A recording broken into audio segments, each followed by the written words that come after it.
Sveiciens oktobra viducītī. Šodien feins, saulains, silts un man brīvs. Bet tu tik jūtos vēl hrenova visu nedēļu. Tā kā noslimoju. Nu kā noslimoju? Strādāju jau, bet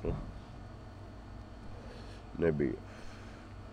Arī puņķi un krūtis pilnas. Bet kā temperatūra ir, ka es nejūtu. Un apetīti galvenais, ka bija, tas bija. Bet tas, ka nevarēja, ka puņķi pilns, ka tur normāli nevarēja pelpot. Cik varēja, bet tas besīja. Kad daudz šņaukājies un galvas sāk viegli tā sāpēt. Vai kaut kāds zāles sēdi, es labāk ir, ka teizi sadzēros. Normāli. Tad jāizbrauc uz veikalu un jābrauc mājās nav kaut kādu klenderēt. Jāizbrauc par pārtiku un visu.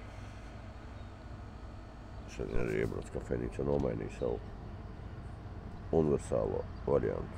Nomainīju kafiju pret saucamo galao. Kafija ar pienu.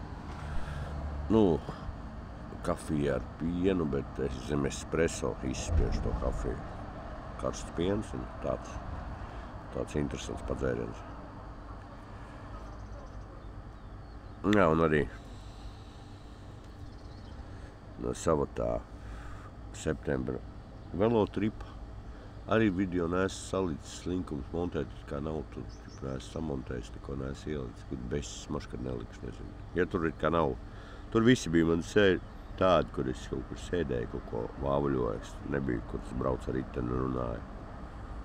Nebija laika braucot runāt. Bija jāminās. Labi, pagaidām.